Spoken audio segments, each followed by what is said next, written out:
back to another LinuxGameCast Weekly, the show that covers the latest Linux gaming news, reviews, how-tos, and, most importantly, whatever the hell else we come up with. This week, how well did the Steam summer sale of meh do? Actually, the answer might surprise you, and we're going to take a look at a handy guide for force-feeding your SNES controller a Pi Zero. After years of progressing roguelikes as a genre, one team will finally do it. They will create NetHack. And a good hat matches its owner, or so Valve would have you believe. We addressed the CSGO thing that's been going on.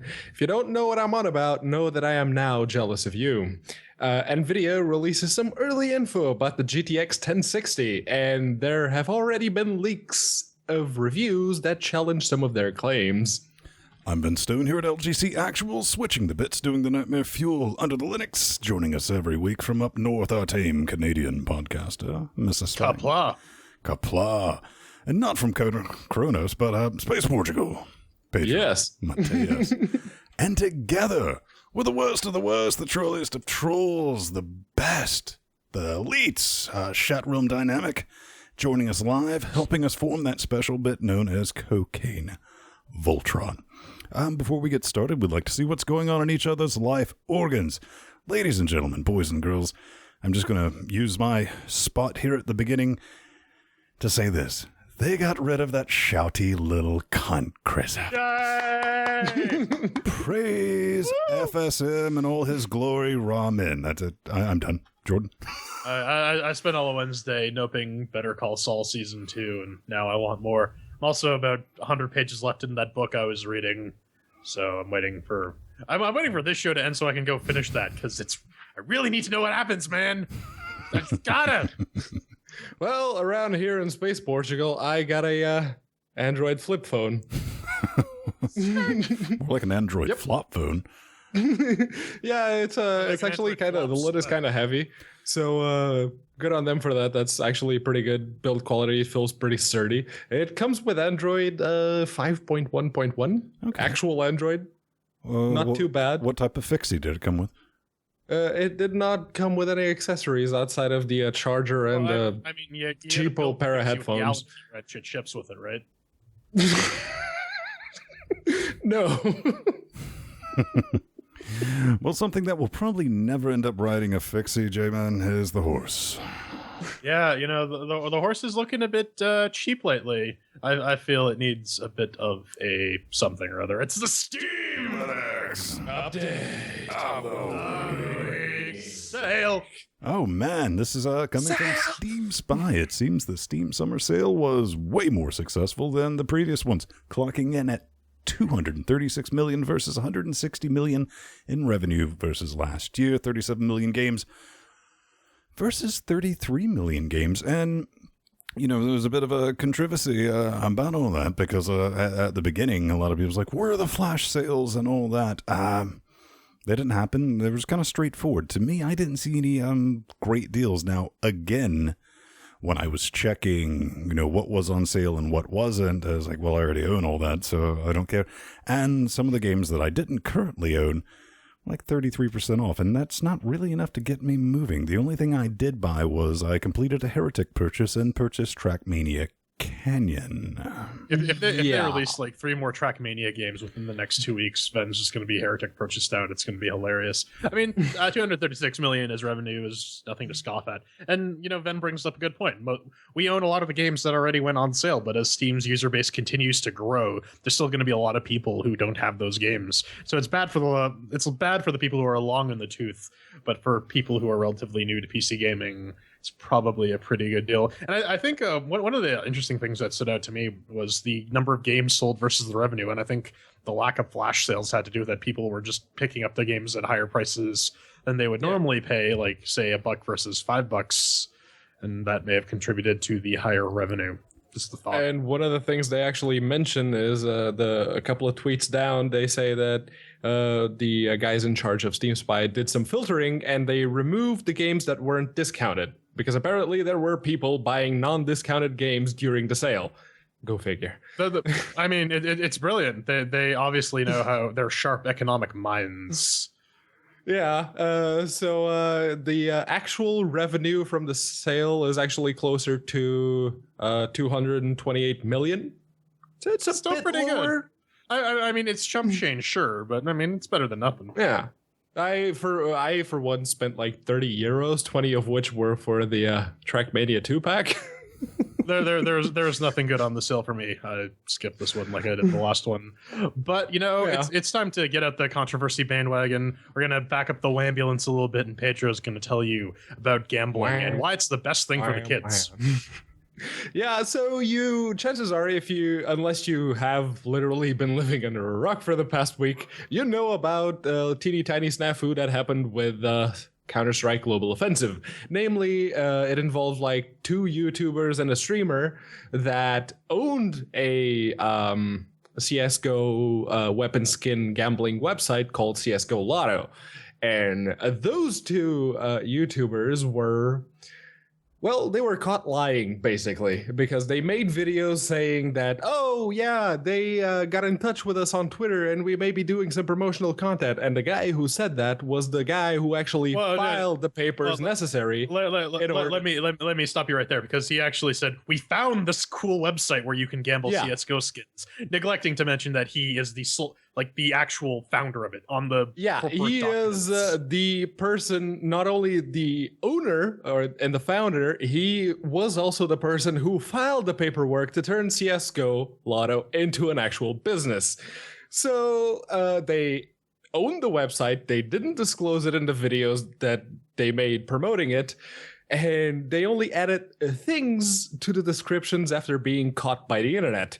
The H3H3 channel actually did a pretty in-depth look with bits from a video that another channel had made trying to put this out there. And the H3H3 guys were actually the ones that put it on, the mainstream media.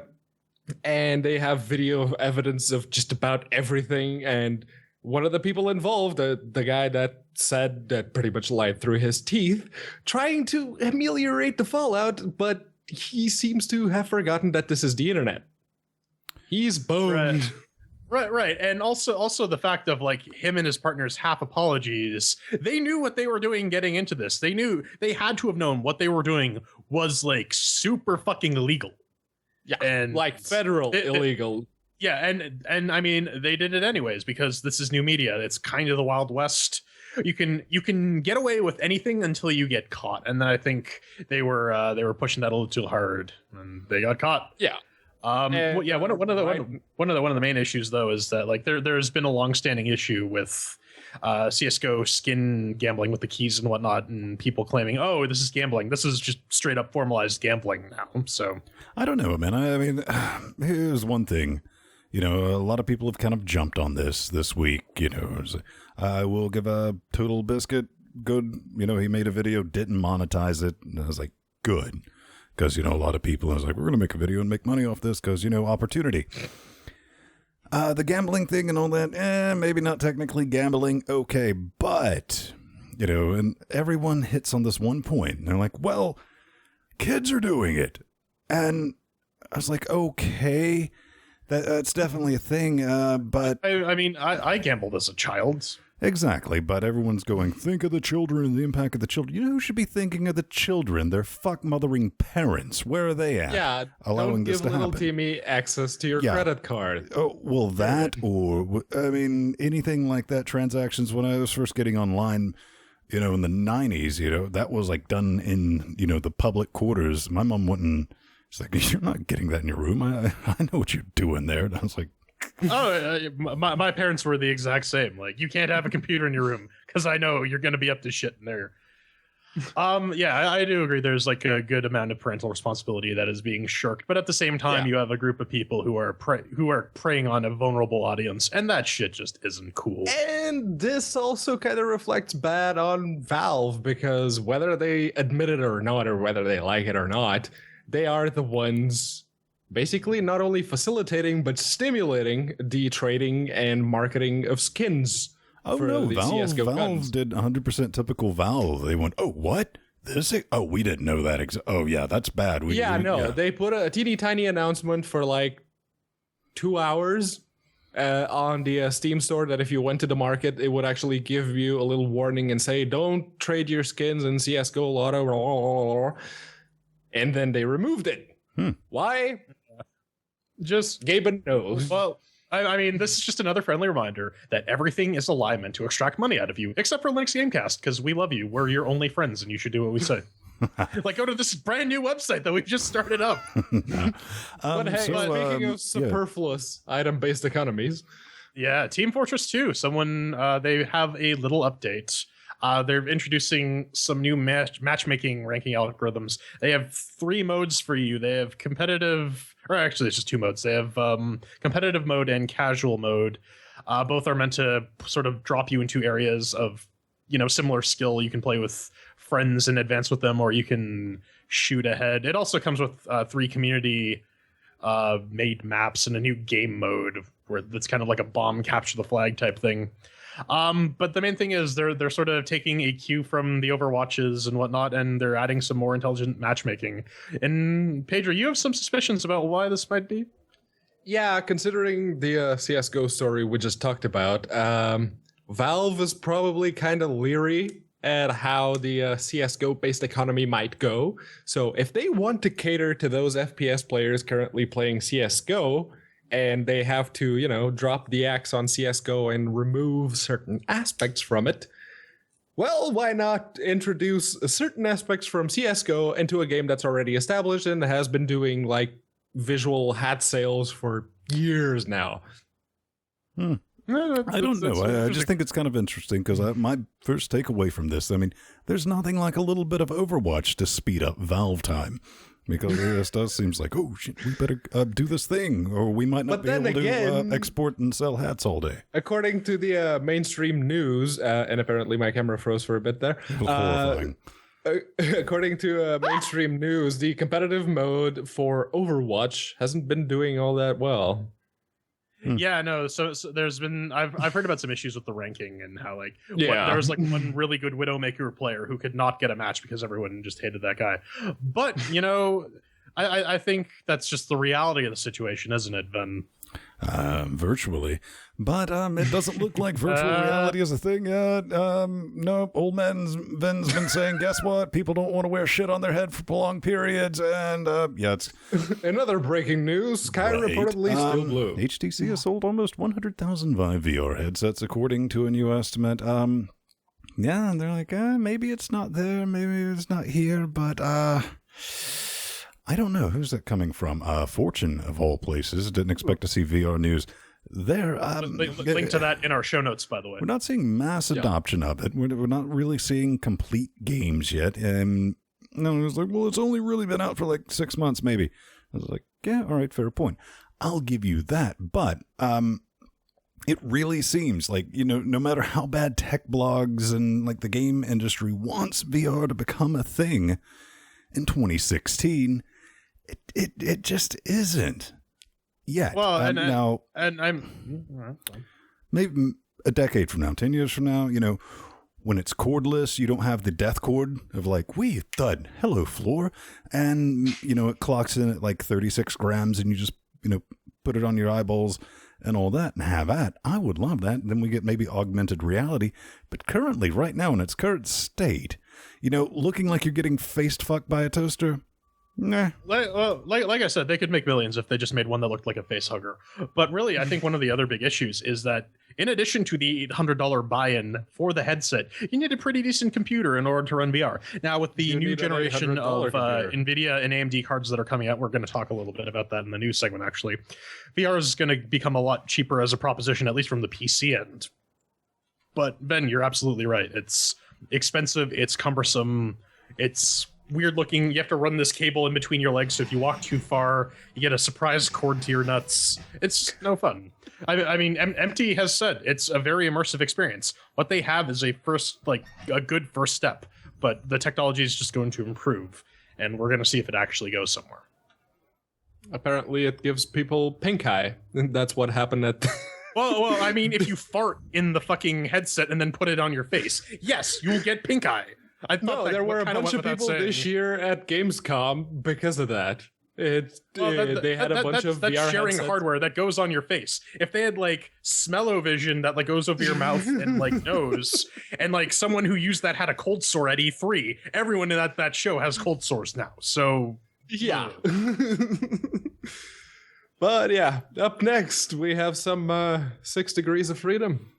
Yeah, Descent Underground. They have a new update. Play more. Kythera. They added some new stuff. Co-ops versus bots. They also added some better bot AI that's a little more varying and will hunt you down if you start targeting one bot. They have some new ships. Then something about Homer Simpson. Well, you know, one of their big things is in all caps. Like homing missiles are now homier. Yes, that's a real update, and they claim it's a real word. How truthy of them. They do have new ships.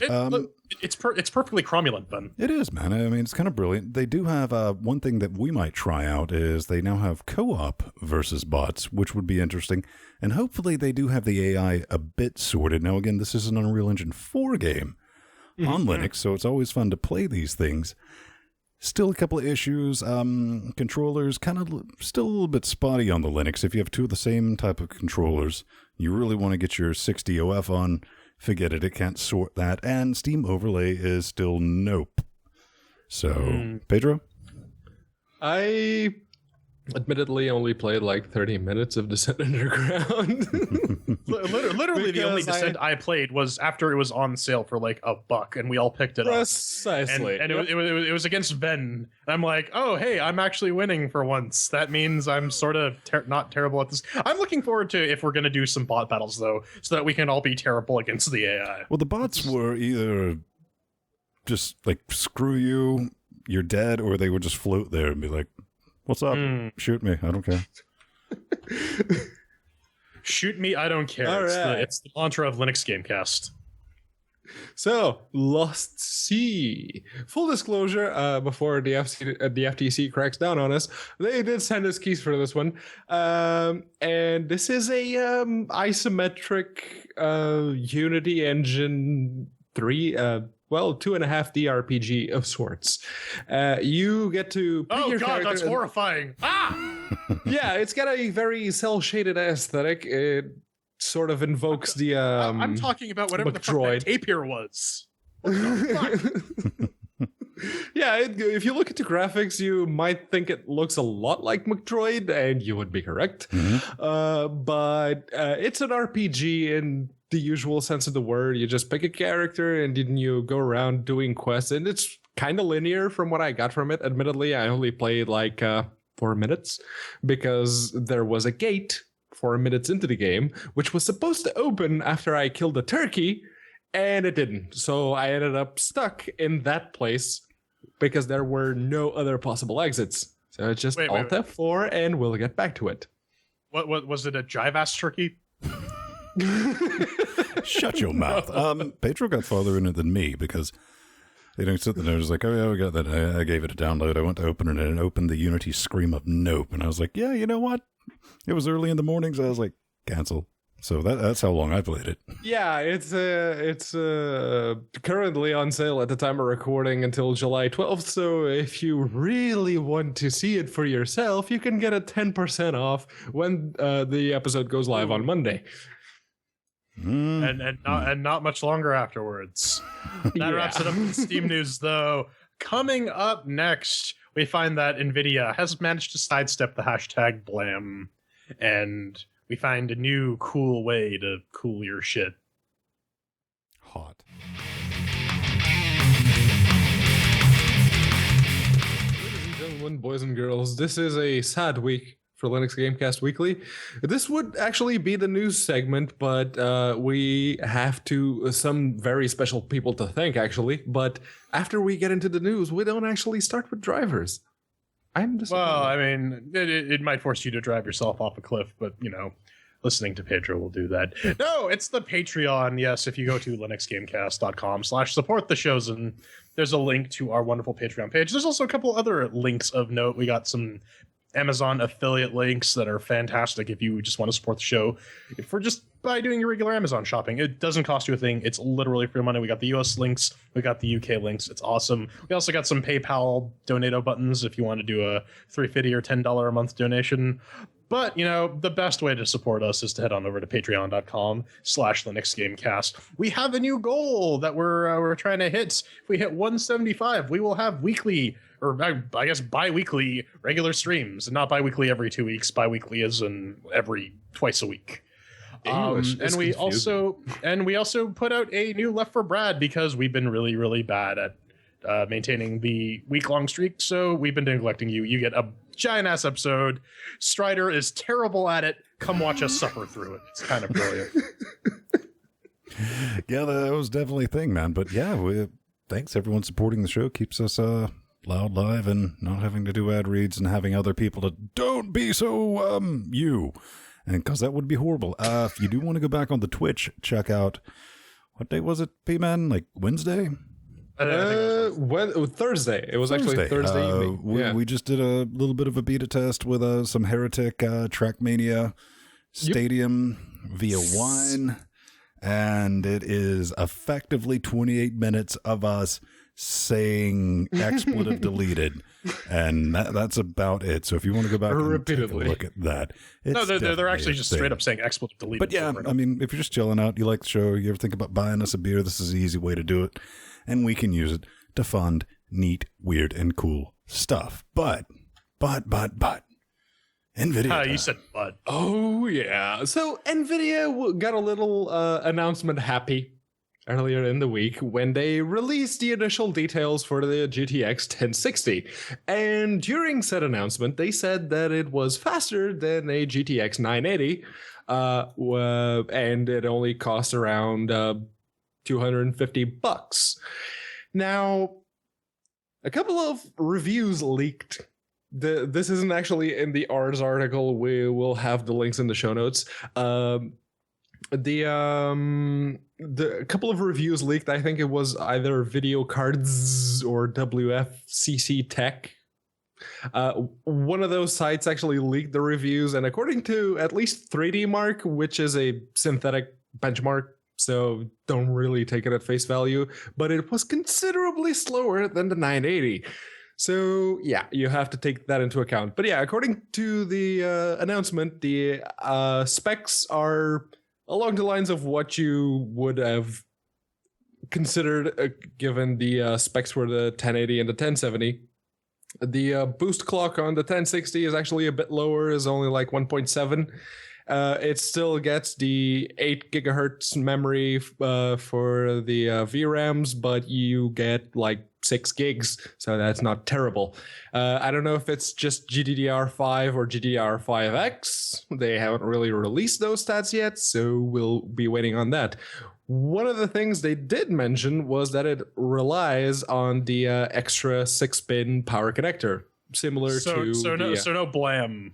Yeah, well, ladies and gentlemen, boys and girls, this first product from Linux Gamecast Weekly is the Berg to 6-pin adapter. I'm sure we can make something blow up with that now, can't we? Yeah, AMD. Don't challenge Linux Gamecast to make things explode. It'll just end it explodes. I'm actually kind of, if they stick with this price, £240. So what's that? That's like $11 American. Oh, right, yeah. So, my poor portfolio. That's not bad, 1060. I mean, even if it kind of like sort of almost touches a 980 at that price. Right, yeah. Right, that was kind of the main drawing point of the 970, right? It's almost not quite a 980, but again, for $250 or euros or whatever the end cost happens to be, once the GPU fabs get their hands on them and start putting out cards with all the fucking crazy ass coolers. I mean, for something a little weaker than a 980, it's still a damn good deal, and hopefully you can actually use the full 5.5 gigs of VRAM. But But what this really made me excited for is I want to see what the 1050 is about.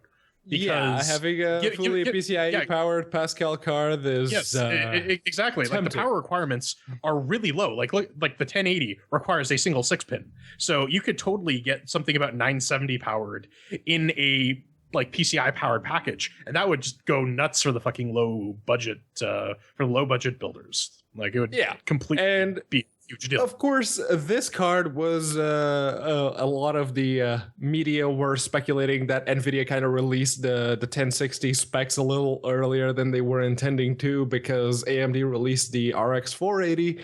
And this is kind of the direct competitor to the RX 480, and it's a different GPU.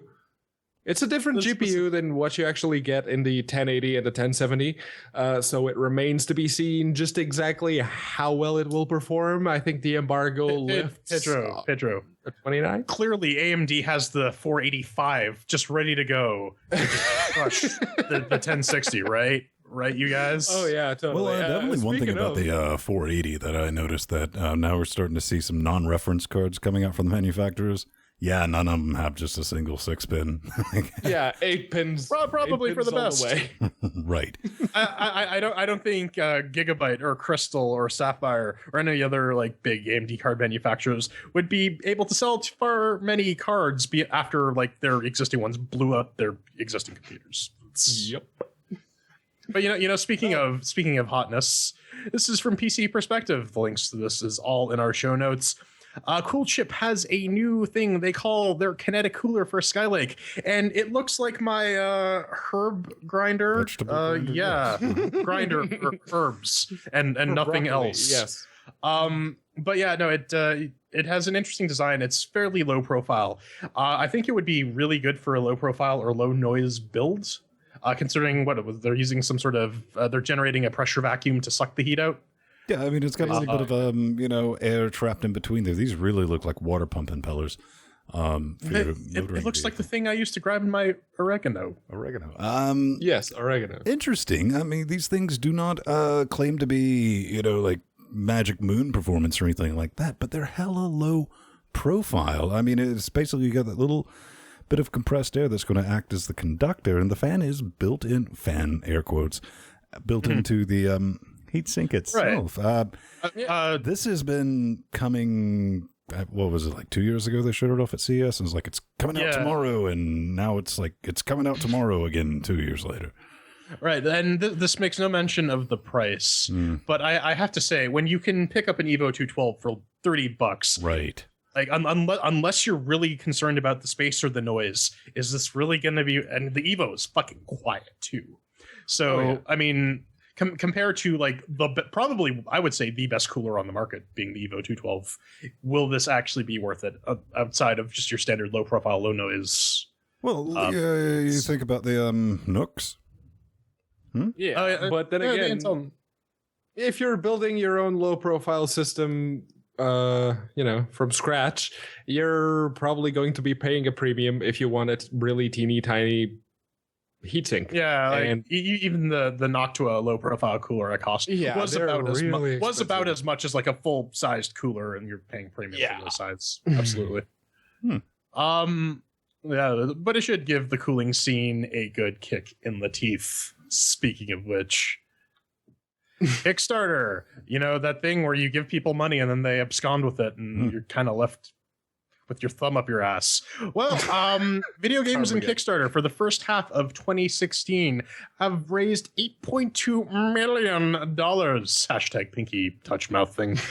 Yeah, it's a bit of a drop from 2015. I think people have more or less gone, like the Kickstarter burnout was happening back in 2014, right? When people were realizing that the games people were kickstarting in 2013 weren't meeting their deadlines. Now I think this has come full swing. But you know what they say about compulsive gamblers, right? They just it's the sunk cost fallacy. If I keep putting money into Kickstarter, that one really good game is going to be released and it'll be worth all the money I spent. Not really, but still waiting on Carmageddon on that one. But yeah, the article says that they came down from $20 million to just $8.2 million over the exact same period in 2015.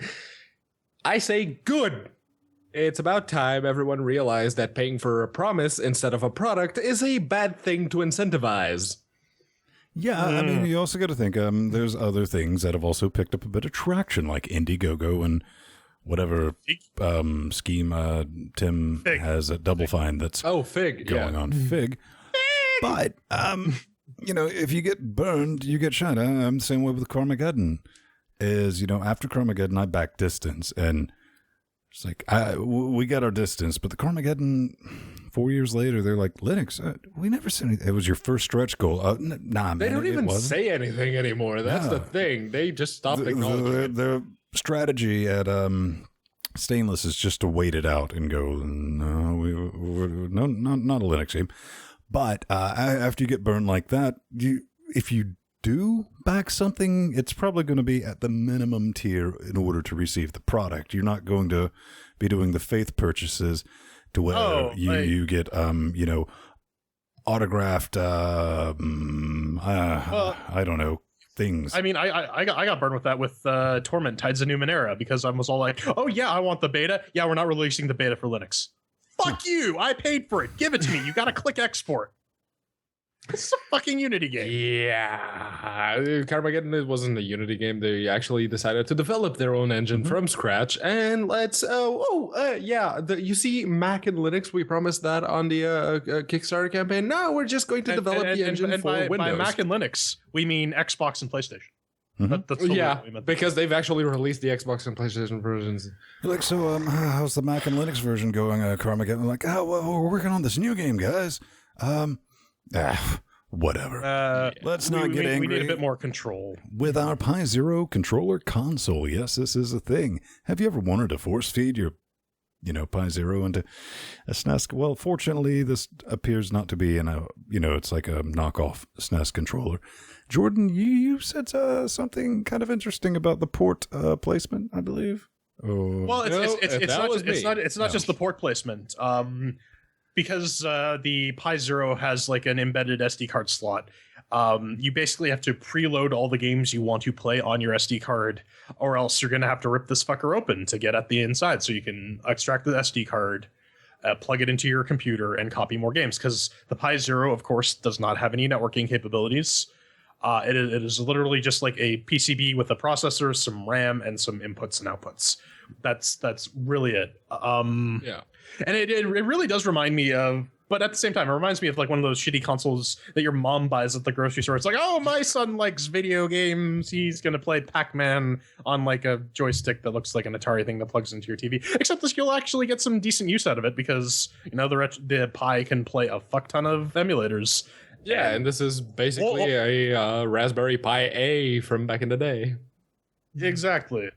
But yeah, so Ven, I agree with you 100% in the show notes. They need to have a little mod that exposes the SD card slot, or at least have a bridge that makes it a little easier to access. Well, I mean, definitely. I mean, A, put the cables out front. B, I mean, get your Dremel, make a little swing door at least to get to the SD card. A little peekaboo hole? Yeah, something like that, man. Yeah, seriously, because the first thing I noticed when I scrolled down is I see the picture of the cables coming out of the bottom. Mm-hmm. Why are they coming out of the bottom?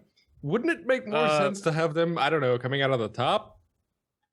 Probably some wiring constraints from like inside to hook up the GPIO pins to the actual inputs. Who knows? But you know what? I like taking people's ideas and just like slapping my own skin on them and selling them as a thing. Don't you? Yes. Well, they're not actually selling it. They are acquiring money to finish it. Apparently, Kickstarter. You don't sell things on Kickstarter. You just make promises and people give you money. Yes, you basically try and sell your promise, and apparently, 1,987 people decided to kick some shackles over for them because they're actually coming close to their $50,000 goal with 11 days to go. So chances are they might actually make it. But why are we talking about this? Because they have a demo. Yes, they do. This is what do they call it? Wizard Legend. And if you were looking at the little GIF that Ven had on screen earlier, or for our audio listeners, it basically looks a lot like Hyperlight Drifter, and like a lot. It's very clearly trying to ape the success of that game, which I don't get, because in 2016 that was a game that was locked at 30 FERPs. Why? Well, I mean that's one of the big differences, though. This Hyperlight Drifter was we threw some chairs at it. You should go watch that review as I turn into Bigfoot. But that was made in Game Maker Studio, which you have to click a button if you want 30 FPS or 60 FPS. Yes. This is done in Unity, so it's a hair above Game Maker Studio in terms of just a bit. And apparently they're actually going to have some like multiplayer. There's a teeny tiny GIF down in the middle of the page that has like two wizards throwing stuff at one another. So maybe they'll have some form of multiplayer going. That's good. You can actually get the demo. And fun fact, this, kids, is why you don't host demos for Kickstarter projects on Dropbox. Because these people Condoleezza Rice sees all and knows all. No, these people actually decided to host their demo on Dropbox. Suffice it to say, they hit the bandwidth limit for the download. Yeah, it was pretty quick. Fortunately, they put 2 and 13 together and got it over in the itchy. But if you're looking to kick into this, if you want the beta access, you're going to be paying about 30 wet stinkies. But if you want the game eventually, if it ever gets released, you're just 10 early registration. You get a digital copy, and that's going to be a thing. So tell me about OpenAOE. I've never heard of it. OpenAOE. So you know how Gandhi loves to just nuke people? Mm-hmm. Well, you can experience this for yourself. Sweet. Because, it is really difficult to get a lot of older games working, especially if you're not familiar with DOS or fucking around with DOSBox. So, of course, we get a lot of these engine re-implementations. This is one for Age of Empires. It's hosted on GitHub. I like the really appropriate username, too. He calls himself Angered Gandhi, which is appropriate. If you don't know anything about Age of Empires, just look up AOE Gandhi, and you'll get the full story. Wasn't that Civilization, though? Was that Civilization? That may have actually been Civilization. Either way, it's a fun little reference. Whatever. You expect me to know things about video games on this video game podcast? This is a open source re-implementation of the Age of Empires, the first one. You're going to need the original game files. This is a work in progress. It barely works to render backgrounds. You're not going to get much in the way of gameplay. Yes, they only have one issue. Hopefully, if you like Age of Empires, take a crack at this, because I love engine re-implementations. It means that you can take games that you loved and, play them on your Raspberry Pi or your PlayStation or whatever, because the engine is now portable. Yeah. And it's 2016. Besides killing a lot of people, it's also the year of open source re-implementations. It's totally the year of Linux Desktop too, you guys, right? Well, it is, man. Cause? Oh, yes. It's Dwarf Fortress.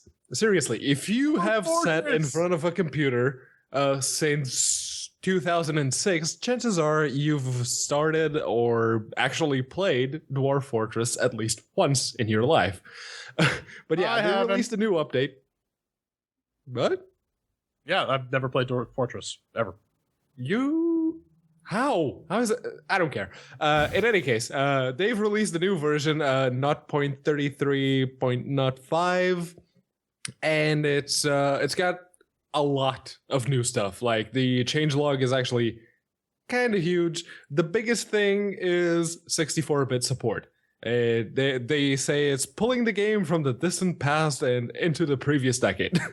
So look at all that ASCII art. You need all that extra memory, right? Yeah, so they got that going for them. They have some self-deprecating humor going there, so I'm okay with this. But I was actually reading through the release notes, and they say, fixed problem with artistic skill assignment causing world histories to diverge. There goes the only truly accurate representation of the effects of the Northern Renaissance in a video game ever. And it's just gone now. Heady stuff. Heady stuff. But speaking of text-based games, someone has gone to the massive trouble of recreating NetHack. This is TTY more. So did we end up ever reviewing Dungeons of Dreadmore? I seem to recall we did. But I don't think so. Not an actual review. Okay, I might just be hallucinating them, and I do a lot of oregano, quote unquote. But this aims to be a TTY implementation of the Dungeons of Dreadmore. Apparently this will not work if you don't have the mkdir command, so make sure you have that installed. That is absolutely critical. If you don't, you are fucked. Fucked, I say. But yeah, this is attempting to redo a roguelike in the style of, well, one of the original roguelikes, NetHack, which you can install for yourself by doing your apt-get or your DNF or your Pac-Man or your PKG or your double get install fucking, you know, NetHack, right? No, right now this is just a prototype, and if you drop into a TTY, it won't work. You still need surprise for the TTY implementation of Dungeons & Dragons. I wouldn't have It's still a prototype. They're working on something that doesn't require the X server or Wayland to be running. You need a graphical server running for now because you need the GNOME terminal or console or something to run it in. Are you telling me it's not going to work with my IBM Telnet terminal from 1980? Nope. Damn! What's the and point if you try to SSH into your box and playing this, it won't work either. I tried. Not compatible with teletype machines. Well, yeah, no, or spectrographs for that matter, which makes it entirely useless. Yeah. But that is definitely a thing. Check that out. It's on GitHub. Toxic Frog. Links to this will be in our show notes. Coming up next, I tried to think of an interesting pun to transition to the game review segment, but all in all, it just seemed a little forced. Cancer.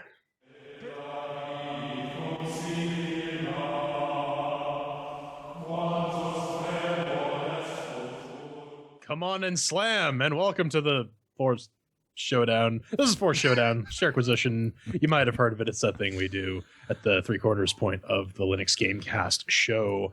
But we're reviewing Forced Showdown. It's by Beta Dwarf. It's developed in Unity Engine. You can pick it up for around 20 of your local currency units. And what is it? Welcome to Forced Showdown, the only show in the galaxy with lives on the line. Clearly, you haven't seen, like, insert reality show here, something Kardashians. Pick one of the 4 contestants from across the Force universe, each a master of their own style of combat, and try to become a superstar of the show as you battle through worlds of enemies and face off against epic arena bosses. You may die horribly and repeatedly, but think of the fans and smile for the cameras. Now, Beta Dwarf, much like Forced 1, they sent us keys for this, so we're not going to promote our Counter-Strike Go gambling site right now, but we are going to explain the CHAIRQUISITION. 1 chair means that it's garbage, 2 chairs means that's meh, 3 chairs means that's pretty good, and 4 chairs means that's awesome. And we also have our categories of doom, which we apply these chairs to, makes the working, shiny sounds, controls, and fun. So, Ven, let's kick this off. Did the showdown make with the working down? Down. Doom. Over here on the Ubuntu 1404 LTS. Octo-core powered, 980 displayed with the 4K goodness, which I didn't even bother with this game. I ran it in 1080p. It technically works. I mean, just kind of perusing some of the existing, primarily Windows reviews. I mean, this thing looks about as stable as a rabbit emu on a meth binge. Turns out it is actually rather stable on Linux. I only had 1 spite nope. No more after that, and I put a little bit of time in it. But I will say this about it. It loads from Middle Earth. And every time. Guaranteed. There's no way around that. Technical issues. It doesn't know how to windowed mode, Brad. At all. It will put a border around the 1080 screen. That's about the best it's going to do. Then it'll launch, so I want a 720p window. And it was like, how about 720p at 1080? How about that? And I was like, no. What if I restart you? I was like, nope. Same thing. That definitely happened. And just really to kind of rub it in, we'll talk more about this in the controls section. One thing you'll notice when you start the game up is like, I've detected your X-Clone controller. And that's really all it should say, and that screen should just fade away because that's about the extent of anything that you're going to be doing with it. So, at the end of the day, it technically runs, so it will technically get 2 chairs. Oh yeah, no, the loading time is abysmal considering and considering how fast paced this game is supposed to be. Like going from dungeon to dungeon or going from arena to arena isn't too bad, but if you once you get out of there, once you go to like the level select or the character select, everything takes forever to load. I actually got 2 spike crashes on me from 2 separate occasions. Didn't really have any more after that. But one thing that really pissed me off, it did not lock my cursor to the window. I'll get to that a little bit more in the control segments. But all in all, there is a myriad of some technical issues. So it'll get 3 chairs. It works, but it's not perfect. On what? On the Fedora 22 64-bit with this i7 6700K, NVIDIA GTX 980, blah, blah, blah, blah, blah. Yeah, Fedora 22 is reaching end of life soon.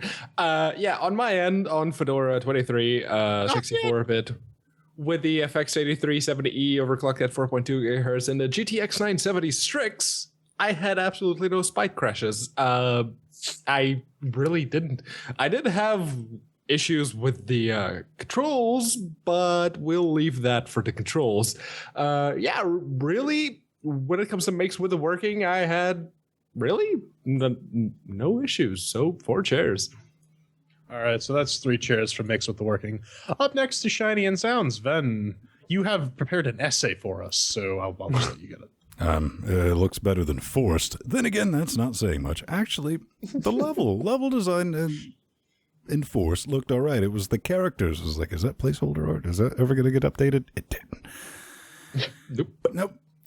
They absolutely did learn how to art. I mean, the characters look decent. The model, the animations, they all look good. I mean, they're absolutely a bit of all right. Nothing to complain about. It's very colorful, very, it's varied from, under the sea, you're in a garden, the boat is now diamonds or something like that.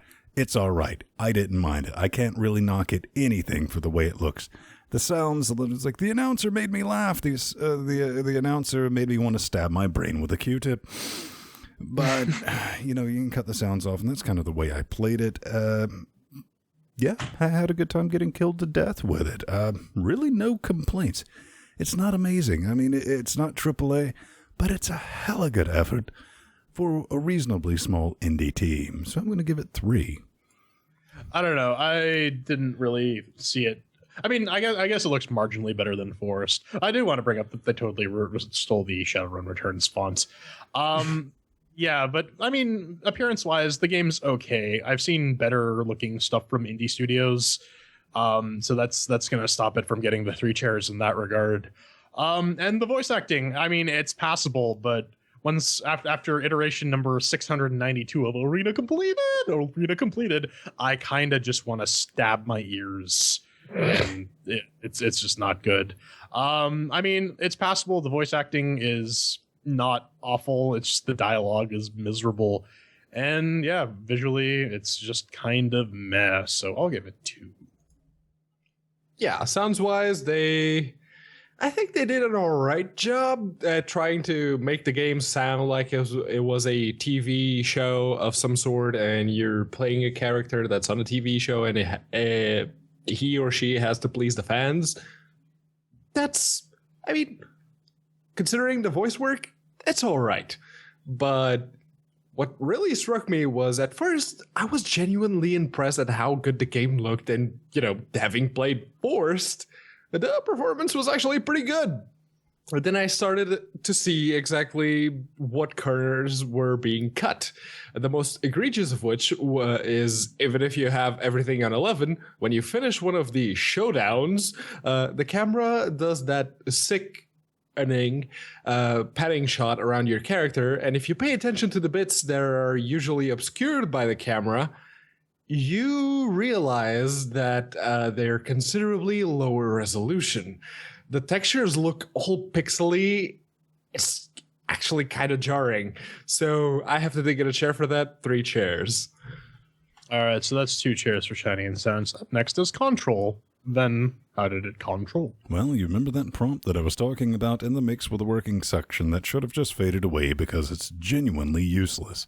Because you can go to a screen that will tease you. It's like, would you like to map your controller? Why, yes, game, I would. And it says, haha, too bad. It's just not going to happen.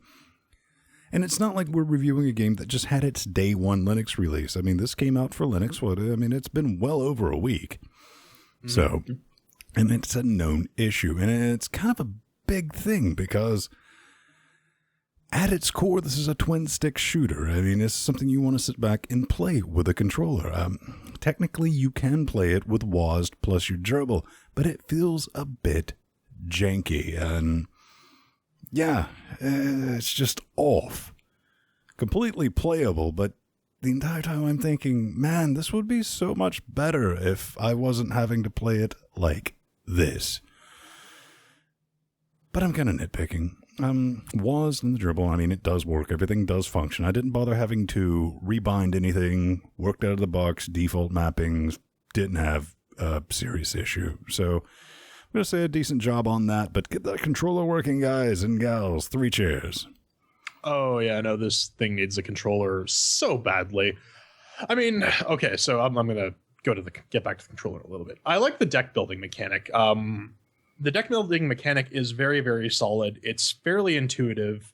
And like after 1 or 2 rounds, you start, and after you accumulate some cards, you start figuring out how to fuck with your deck and maybe come up with a decent strategy to not die all the time. Because that's one of the main things that you will do in this game. Die. But oh my God, like, I don't know. To me, the keyboard and mouse controls feel so clumsy. Dodging is a real big pain in the ass, considering you have to dodge a lot in this game, or else your ever dwindling health supply will just reach 0, and you'll make it to the boss with like 2 health to spare, and then you'll get noped by like some creep that's coming towards you. Also, this screen doesn't capture my cursor, and because of that, whenever I need to move my reticule to the opposite side of my character, I go all the way to the freaking left because, you know, I'm into the game. I'm kind of going with the exaggerated movements, and it sends my cursor all the way over to the other monitors where I get killed to death because I've lost control of my little dude. So that's a bit of horse shit. I mean, it could have gotten 3 chairs if it had like a actual controller support. And I tried with the PlayStation controller. I tried with the Steam controller. Neither of them worked. Unfortunate, just no. So it gets 2 chairs. Yeah, that's the big thing. They released a game on Steam which doesn't work with a Steam controller on Steam OS. Are you proud of yourselves, developers? Really?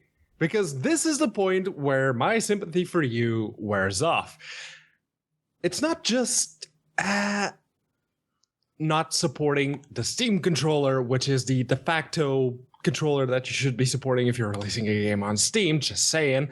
But let's say your players have some manner of quirk or disability, which makes it so they prefer/have to play games with the directional arrows instead of WASD.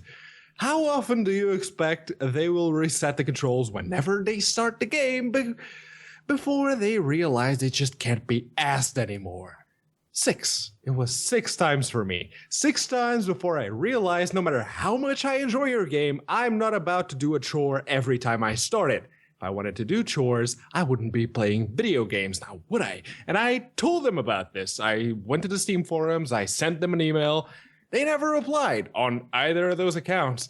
So they get nothing from me. 1 chair.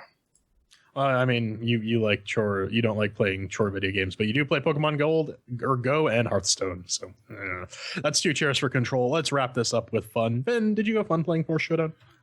I'm rubbish at this game. Absolute, genuine, 100% rubbish. Didn't stop me from playing it. My first thought when I started this up and got into it, I was like, oh, cards, lovely, deck building, my favorite thing. That's a lie. It's not my favorite. Ooh, it's like, we're going to have to do this, aren't we? And I was like, yeah, all right, well, I got to give it a fair shake. So, I did sit down and I built a custom deck. For fucking all good, it did me. I mean, it did keep me alive longer in the game because all health in deck. This is one of those games where you have, it's like 6 arenas, something in that area, but you have a finite set health. And occasionally, at the beginning of each stage of that main arena, you would get, a couple of cards, depending how much mana points you have, to spend. And the guy's hoping for health all the time. but I'll talk a bit more of that in a second. That's really the only way to regenerate anything. There's some other options that will allow you to regenerate health while you're fighting. Admittedly, the first 6 times I was killed to death, it was moderately enjoyable. Didn't mind it. I was like, this is not, brand new in the world of gaming, but it's kind of fun. I even managed to get noped by 2 different bosses. I was quite proud of myself that I made it that far. Then it kind of started getting repetitive because, again, I suck at this game. I can't beat a boss to save, and I genuinely trying couldn't beat a boss. But most importantly, the one thing I don't like about this game is the card system, and especially how it influences your health and your abilities, because I don't like games that make the player rely on blind ass luck. So, yeah, for that price, if you're like me, I'm going to be honest, if I saw it had cards in it, I was like, no, wouldn't have picked it up. If you're into that, Jordan's going to give you a better explanation of how that works and maybe how you can manipulate it. Pedro might as well, but yeah, that whole mechanic, not a fan. I'll give it 2 cheers because it didn't put me to sleep, and what little I did play of it was entertaining, but yeah, I think there's just way too many issues on top of the fun segment to make it, well, I don't know, fun. Yeah, I kind of agree with North Ranger. Were you going to tell this game to eat a bag of decks? Mm-hmm.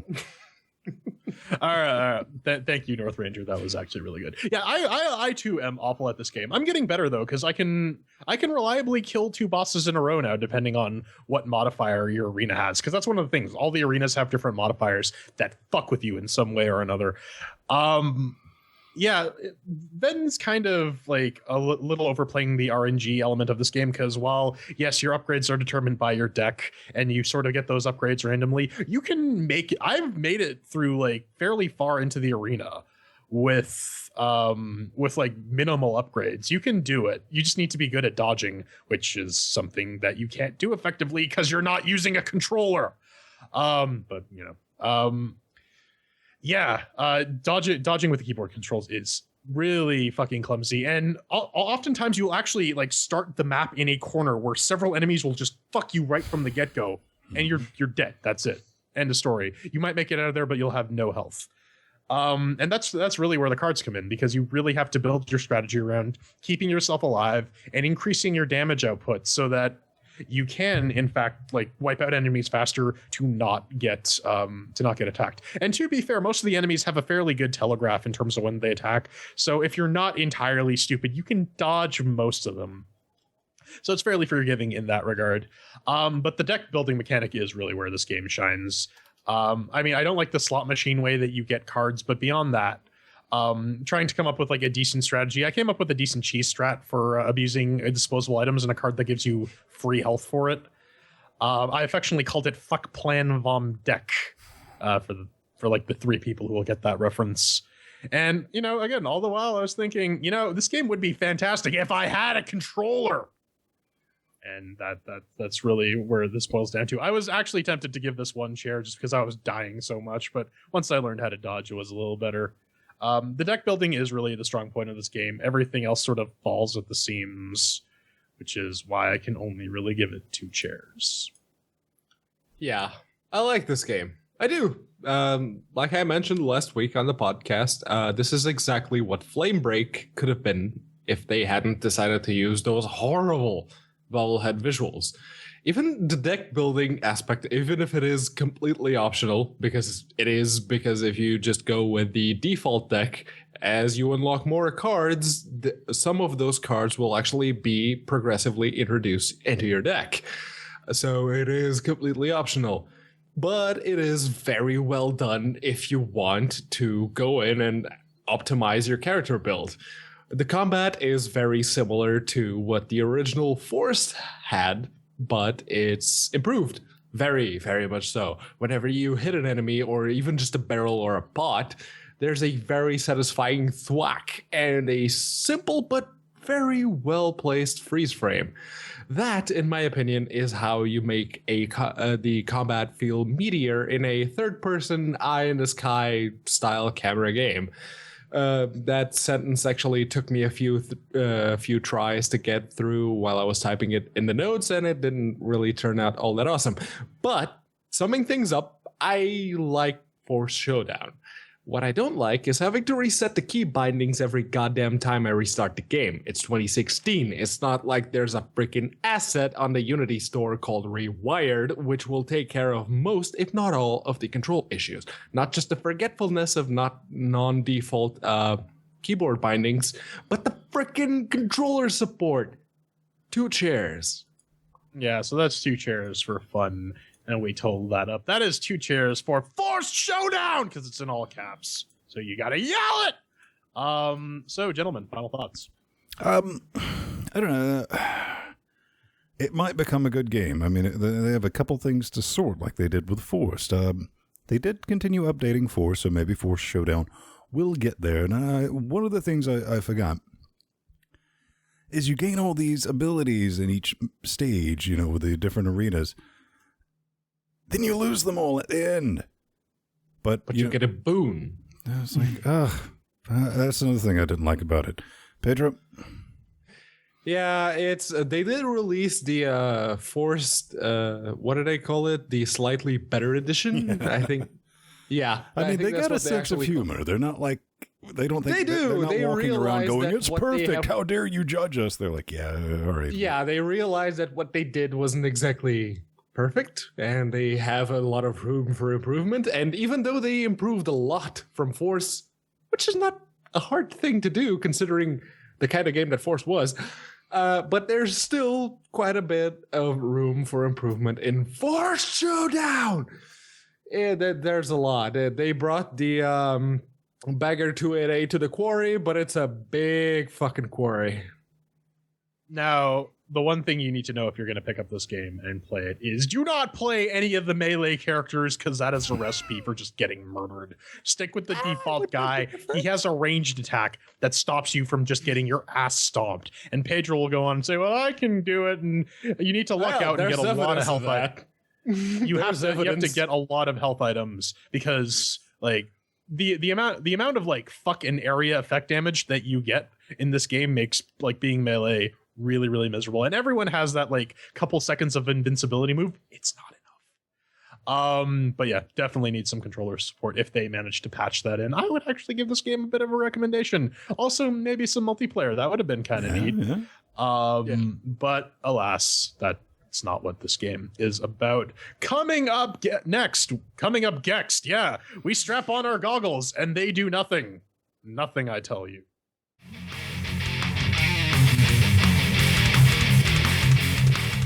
Ladies and gentlemen, boys and girls, it's the hate mail. Yes, finally, my personal favorite segment of this show.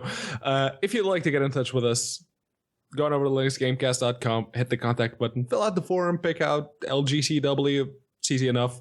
Or if you see this show posted on the YouTubes or on the Facebooks or on G Plus or on Twitter, if you reply one of us on either of those social networks, we'll be happy to get right back at you. Or if it's something we should probably all get around to answering, we will feature them on the show. And this week, we actually have a couple of those. Every week, you forget, contact us on Patreon. If you want to actually get our ear, message us on Patreon. We love that shit. Hey, man, that's an LGC guaranteed. If you're a Patreon and you contact us on Patreon, like on the post, you're getting a reply. Yeah. Now, so, as you were saying, this week, Michael had some VR things to discuss with us. He said, OS VR is the way to play VR games on GNU/Linux. You guys really should look into OS VR, since it's the only open source VR framework. The Razer HDK hardware is also open source.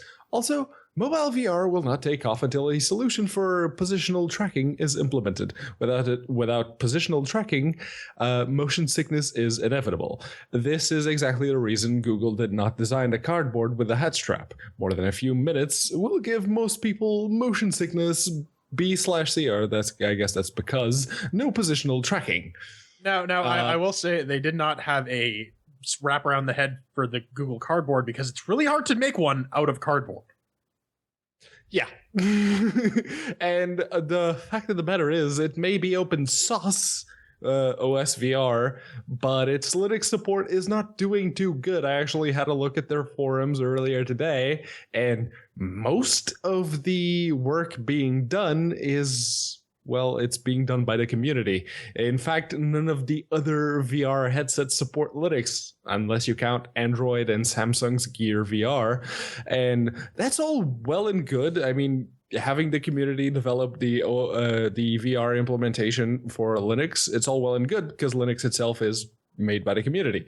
But then you consider that's also how AMD's latest drivers are being developed. How's that been working out? Now, I just want to piggyback on that point, too, because while it's true that a large number of commits are done by the community, a lot of those people who are actually doing the heavy lifting are paid contributors, because lots of companies have vested interest in the performance and stability and feature richness of the Linux kernel or other open source projects like, say, Mesa via Glassy and so on and so forth. So, yes, it's great that the community can be involved, but at the same time, you need people who actually know what they're doing to make software for the product. I don't know. If you want to rewind all the way back to like our second story, the beginning of the show is, no matter what the solution is, I mean, I don't think VR is quite, I mean, it's getting there. We made massive leaps, you know, with the Vive, and to a far lesser extent, the Oculus and everything else, even the cardboard and all that business. But I think we're still, you know, at minimum like 6 years out to having something that is not going to get you killed to death when you're cocking around with it. Yeah. So next, what do we got? All right, this is about hats. And this is from Tyler, and he says, the best part of this episode, I think he's referring to the last one, is Jordan in the background yelling, "Have sex with it, damn it," to Padro holding the hat. I was honestly waiting for a stick your dick in it. Well, you too, Tyler, can stick your dick in it. I mean, he's going to stick the best dick in it. Yeah, it's the best dick. I went to the best schools. I bought the best condoms. It's the best dick. It's fine. Pay no attention to my stubby baby hands. It's the best dick. If I didn't, hate the... just the thought of having this entire apartment smelling like burning polyester for 2 weeks, I would actually burn this thing live. Oh, shut up, Padro. Whatever. No, man. Like I said, we need to actually find the get someone to make us Make America do the what was it? The noise from down there to sing us again. Okay, and to close us out, because we didn't forget Joe.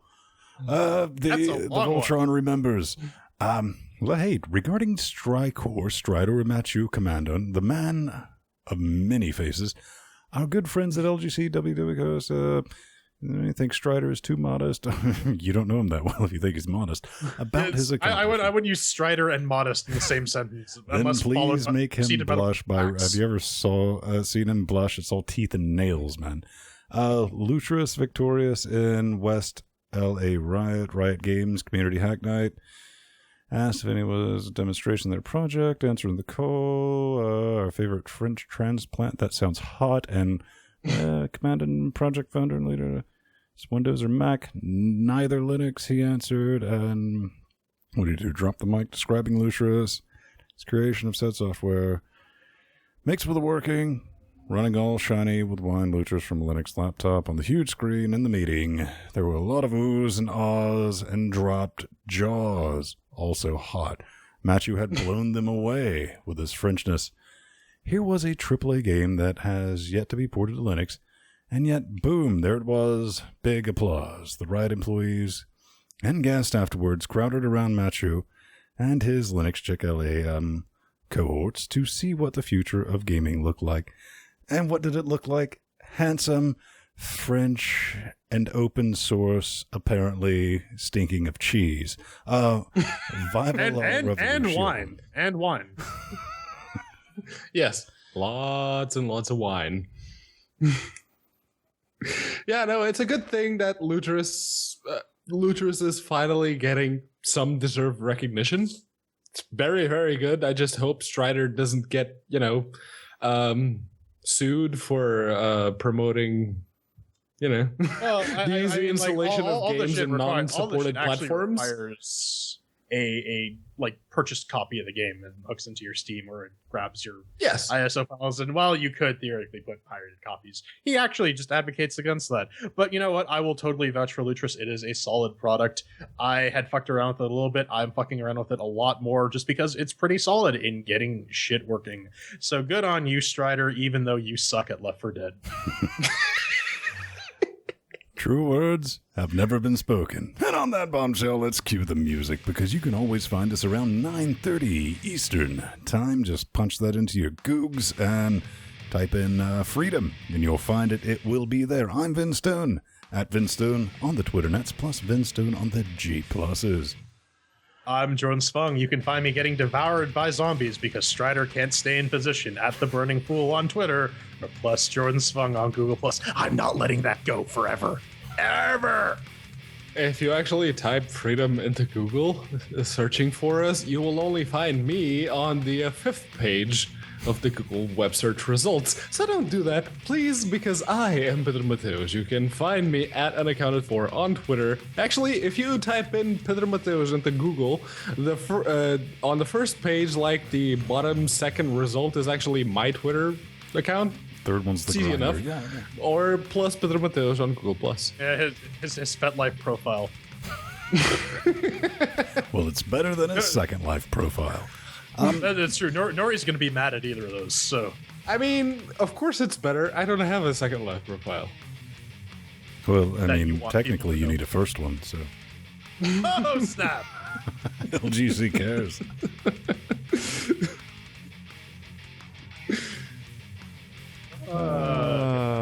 Dangly bits.